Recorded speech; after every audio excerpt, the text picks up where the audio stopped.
everyone, thank you so much for clicking on this Netflix review. The fact that you're willing to sacrifice a few minutes out of your day to consume my content really does mean the world to me. For those of you that do not know, I review everything that is humanly possible to review on Netflix as soon as it releases. So if you're ever curious about whether something is good or bad or completely average, come to my channel and I'll let you know.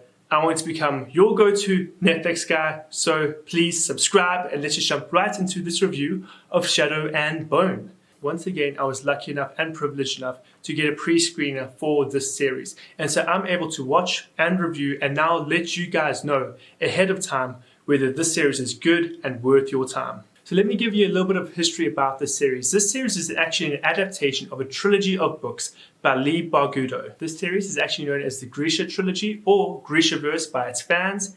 And this series is based off of the first book in that trilogy, Shadow and Bone. And while I was doing a little bit of research about the series, I discovered something quite interesting about Leigh. Leigh was incredibly interested in the concept that in most fictitious universes, books or movies, we get this line that, darkness has taken over the land, or the shadow has taken over the land, or there's a great darkness upon the land.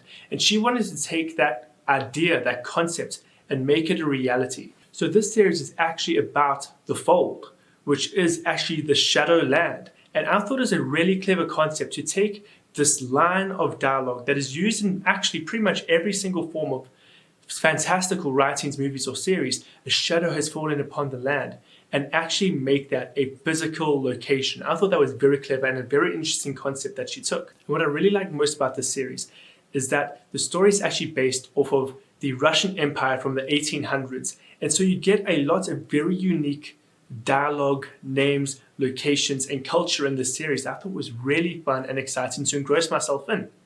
But let me tell you about the story itself now. So you can actually break down this first series into two distinct stories. The first one follows Alina Starkov and her friend Mull as they actually engage in the title war that takes place in this series. And then a secondary storyline that follows a trio of misfits, or actually gangsters, who want to fulfill a specific contract. And of course, these two groups of characters end up meeting near the end of the series and teaming up. And so there's a lot to talk about in this series. I'm going to let you know right now, the story was a lot more complex than as I just described it, but I want you to discover this world for yourself. One of the highlights of this series is definitely the world building. And while I don't think the world is as fleshed out as it could have been, it was definitely unique enough in its approach that I was continuously engaged about the world throughout the series. One thing I picked up a lot about in this series, it definitely felt like a blend of Avatar: The Last Airbender and Legend of the Seeker. Once you watch the series, and if you're familiar with those two aforementioned series, you're going to completely understand what I'm talking about. The Grisha are basically earthbenders, firebenders, waterbenders, airbenders, basically elemental warriors. And of course, this idea of the Fold comes directly out of the Sword of Truth or Legend of the Seeker. And so it's literally a perfect blend of those two properties.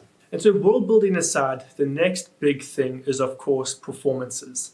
And this is actually where I had my biggest gripe with this series, and probably the part I found it hardest to engage with. Unfortunately, the acting in this series definitely isn't the strongest. There were lots of scenes that I watched where I really felt, flip, this acting feels very stilted. And that was so unfortunate. I had such high hopes for this series. I really felt like this could actually be like Netflix's next Witcher. And unfortunately, the acting really lets this series down and definitely makes it more difficult for this series to really live up to those hypes. I was incredibly hyped about this series. I was so incredibly excited. But the performances really let it down for me. But that's not to say that all the performances were bad. Ben Barnes is in this series and I freaking loved him.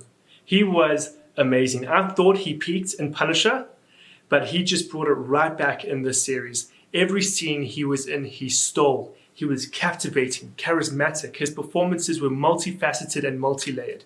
He definitely saved this series for me. And I'm just going to give him props because I feel like a large part of this series, in my opinion, was saved by him and his performance. So I've covered the story and I'm going to expand on that very quickly actually. I am incredibly excited about season 2.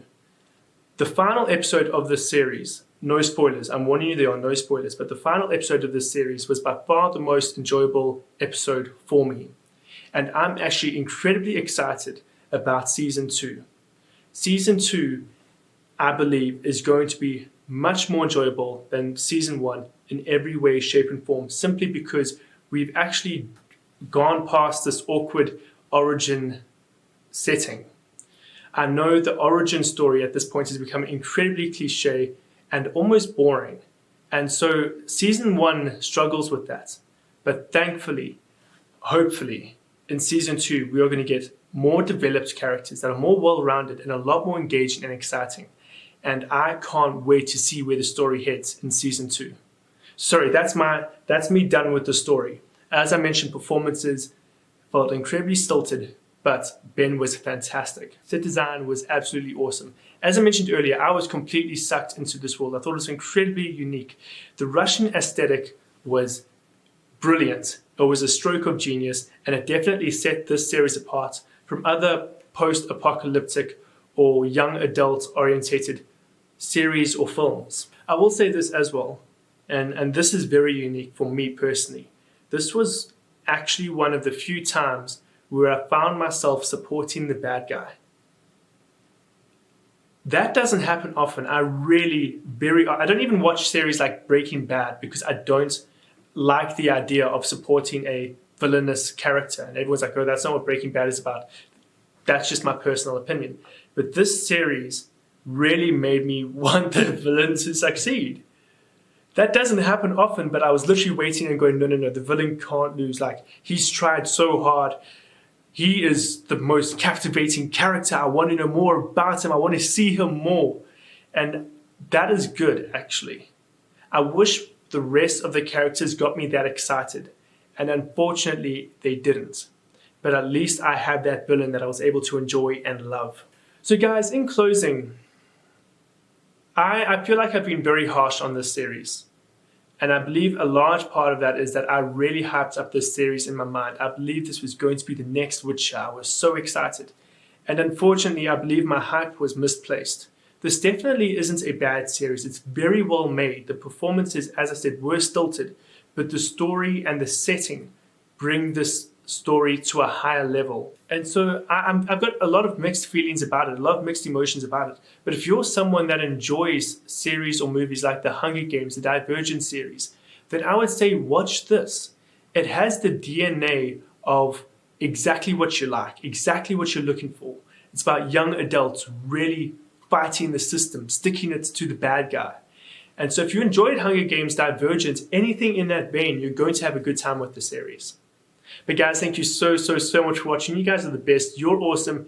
Do not forget to like this video, subscribe if you haven't, and I hope to see you again in another video.